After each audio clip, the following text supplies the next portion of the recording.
Voici comment j'ai abordé une fille pour la première fois de ma vie. De nature introvertie, j'ai du mal à exprimer mes sentiments à autrui. Je me suis pourtant fixé le défi d'aller aborder une inconnue et de lui exprimer ce que je ressentais. Alors je suis sorti de chez moi, j'ai marché dehors dans la rue, à croiser des regards d'inconnus. Au début, c'était compliqué et mon regard fuyait. Mais au fur et à mesure, j'ai appris à regarder les gens dans les yeux et à voir ce qu'il y avait au fond d'eux. Les premiers jours, je sortais uniquement de chez moi, je marchais et dès que je croisais une fille qui me plaisait, tout de suite, mon cerveau m'arrêtait. Il mettait mon corps en situation de stress et de détresse et voyait ce qui attirait mon attention comme quelque chose qu'il fallait fuir. Donc, je rentrais chez moi, frustré, mais je n'ai pas arrêté pour autant.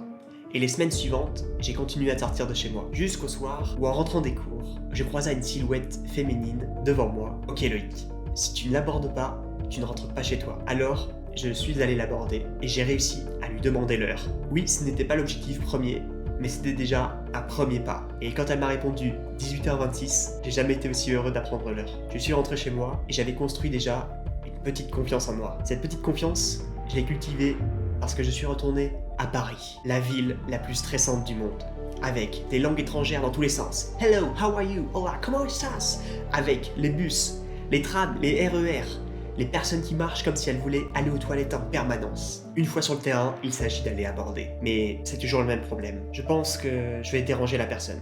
Je pense que je ne suis pas fait pour cette personne. Je pense. J'hésite en réalité. J'hésite à y aller. Et cette hésitation, je l'ai cultivée semaine après semaine, mois après mois, jusqu'à ce soir-là, où finalement, après 2 heures de marche intense, j'avais déjà mal aux pieds, que j'ai croisé une fille plutôt mignonne. Je suis allé la voir, je l'ai saluée premièrement, et je lui ai avoué mes sentiments. Et je lui ai souhaité une très belle soirée. Et quel poids en moins, à ce moment-là, ça m'a vraiment délesté de toute cette frustration qui s'était accumulée. Le plus beau dans tout ça, je crois que c'est qu'une fois que j'allais rentrer chez moi, la fille est revenue alors que j'allais prendre le RER pour me demander qu'on se revoie après. Mais ce que j'aimerais que tu retiennes dans cette histoire, c'est que l'hésitation nous empêche de passer à l'action. Mais que le temps, lui, aura toujours raison. Alors si tu persévères, tu pourras accéder et faire ce qu'au fond, tu désires faire.